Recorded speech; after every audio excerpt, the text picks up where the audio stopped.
Tip number 1. Dhokla करताना त्यामध्ये मिश्रण फेटत असताना त्यामध्ये 1 चमचा तेल आवश्यक घालावे. यामुळे ढोकळा खाताना जास्त कोरडा लागत नाही आणि स्पंजी ढोकळा तयार होतो. तर ढोकळा बनवताना ही ट्रिक्स एकदा नक्की ट्राय करून बघा. Tip number 2. जे पदार्थ शालो फ्राय करायचे असतात ते नेहमी नॉनस्टिक भांड्यात फ्राय करावे. असं केल्यामुळे तेलाचा वापर कमी होतो आणि पदार्थ भांड्याला चिटकत देखील नाही. तर ज्यांना जास्त तेलकट पदार्थ आवडत नाहीत त्यांनी त्यांच्या रोजच्या जीवनामध्ये किंवा जेवणामध्ये ही ट्रिक्स फॉलो करा. Tip number 3.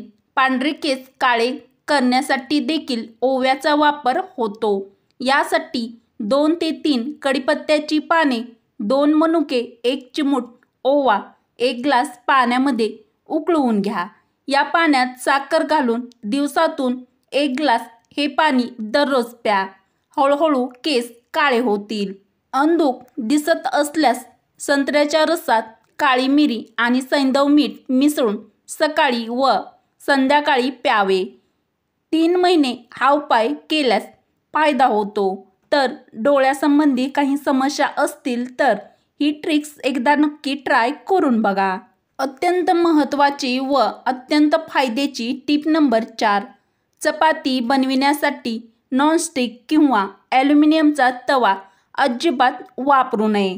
त्यामुळे आपल्या शरीरात हे धातू रोज थोड्या थोड्या प्रमाणामध्ये जातात. म्हणून चपातीसाठी नेहमी लोखंडाचा तवा वापरावा. तर निरोगी शरीर राहण्यासाठी व आपलं आरोग्य चांगलं राहण्यासाठी प्रत्येक गृहिणीने रोजच्या स्वयंपाकघरामध्ये तुम्ही ही ट्रिक्स फॉलो करा. Tip number 5. मेथीची भाजी, मेथीचे मुटके करताना ते कडू लागत असतील तर त्यात थोडी केळी कुस्करून घालावे. यामुळे मेथीची भाजी किंवा मेथीचे मुटकुळे अजिबात कडू होत नाहीत. उपयुक्त टीप आवडली असेल तर पटापट आपल्या चॅनलला सबस्क्राईब नक्की करा. Tip number 6. दररोज अनुशापोटी कडुलिंबाची पाने, कढीपत्त्याची पाने चावून खावीत. यामुळे रक्त शुद्ध होऊन त्वचा आणि केस निरोगी राहतात. अतिशय महत्त्वाची टिप नंबर 7. पोट जर नरम असेल तर 100 आजार दूर राहतात. ज्यांचे पोट सकाळी एक वेळेस शौचास केल्यावर साफ होत नाही त्यांनी रात्री त्रिफला घेणे आवश्यक आहे. 1 कप कोमट पाणी किंवा गूळ किंवा दूध याबरोबर झोपताना त्रिफळा घेणे. तर पोट साफ होण्यासाठी तुम्ही ही ट्रिक्स ट्राय करून बघा. व टीप आवडली असेल तर पटापट लाईक, शेअर व सबस्क्राईब करायला विसरू नका. Tip number 8. ज्यांना जास्त प्रमाणात लघवीचा त्रास म्हणजेच वारंवार लघवी होण्याची समस्या आहे किंवा जास्त वेळा लघवी होण्याची समस्या आहे त्यांनी दररोज 10 ग्रॅम काळे तीळ, 10 ग्रॅम गूळ खलबत्त्यात कुटून वाटाणे एवढ्या त्याच्या गोळ्या बनवून घ्याव्यात व त्या गोळ्या करून 2-2 तासांनी 1-1 गोळी 2-2 घोट पाण्यासोबत खावे.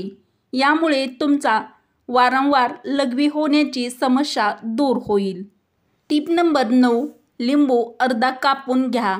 त्यात खडीसाखर, काळे मिरे पावडर टाकून गरम करून घ्या व नंतर चोखून खाणे. यामुळे कोरडा खोकला राहतो. तर हा उपाय तुम्ही खोकला कमी करण्यासाठी नियमितपणे हा उपाय 7 ते 21 दिवस करावा किंवा 21 दिवस खाणे. अत्यंत महत्त्वाची टिप नंबर 10. दमा किंवा अस्थमा असेल तर सतत 3 महिने गरम पाणी पिणे महत्त्वाचे आहे किंवा फायद्याचे आहे. दररोज देशी गाईचे 1 कप गोमूत्र 3 महिने पिल्यामुळे दमा किंवा अस्थमा कमी होण्यास मदत होईल. आम्लपित्त किंवा आंबट ढेकर येण्याचा त्रास असेल तर लिंबाचा रस कोमट पाण्याबरोबर घेणे व या काळामध्ये तुम्ही अजिबात चहा घेऊ नये. जेवणासोबत पाणी पिऊ नये. जास्त आम्लपित्त असेल तर अर्धा तासानंतर 3 वेळा लिंबू पाणी घेणे. तर तुम्हाला पण आम्लपित्ताचा त्रास असेल तर ही ट्रिक्स एकदा ट्राय करून बघा.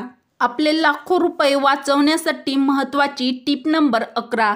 ज्वारीची भाकरी कॅन्सरपासून बचाव करते. ज्वारीवर एक थर असतो जो कॅन्सरचा प्रतिकार करू शकतो. आहारामध्ये नेहमी ज्वारीची भाकरी खाल्ल्यास कॅन्सरचा धोका कमी होतो. तर कॅन्सरसारखा भयंकर आजार होऊ नये यासाठी ही ट्रिक्स फॉलो करा. Tip number 12. अर्धांगवायूवर कारले एक अतिशय प्रभावी उपाय आहे.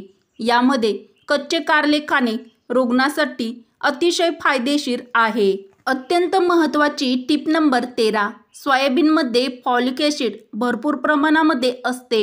फॉलिक ॲसिडची गर्भवती महिलांना खूपच गरज असते. त्यामुळे गर्भवती महिलांनी सोयाबीन खाणे खूपच गरजेचे असते. सोयाबीनमध्ये बी कॉम्प्लेक्ससुद्धा असते आणि खूप मोठ्या प्रमाणामध्ये पोषक घटक सोयाबीनमध्ये उपलब्ध असतात. त्यामुळे गर्भाची वाढ ही योग्य प्रमाणामध्ये होते आणि प्रसूती योग्य प्रमाणात होते आणि प्रसूतीही सुलभरित्या होण्यास म्हणजेच नॉर्मल डिलिव्हरी होण्यास मदत होते. उपयुक्त टीप आवडली असेल तर मैत्रिणीपर्यंत शेअर करायला व आपल्या व्हिडिओला लाईक करायला विसरू नका. टीप नंबर 14. थंडीच्या दिवसात दही व्यवस्थित तयार होत नाही.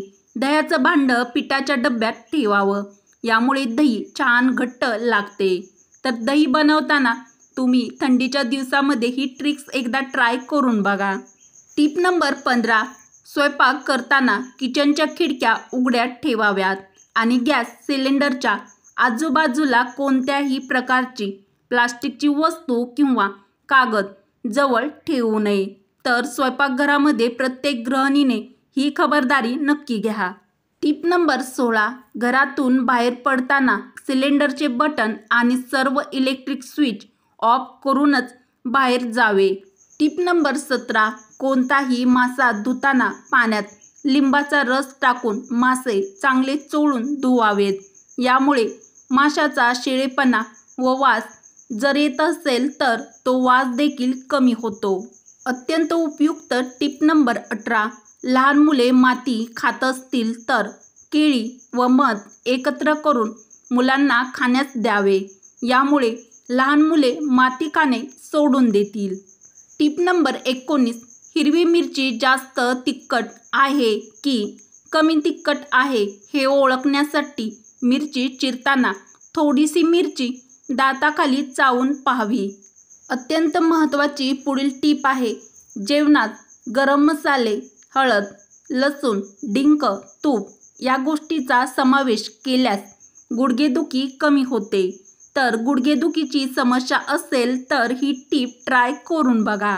वरील उपयुक्त व खास टीप जर तुम्हाला आवडल्या असतील तर मराठी रोहिणी किचन या आपल्या मराठमोळ्या चॅनलला सबस्क्राईब करा, लाईक करा व असेच नवनवीन व छान छान व्हिडिओ तुमच्या मित्रमैत्रिणीला नक्की शेअर करायला विसरू नका. चला तर मग भेटू अशाच पुढच्या एखाद्या छानशा व्हिडिओमध्ये. व्हिडिओ पूर्ण बघितल्याबद्दल तुमचे मनापासून धन्यवाद.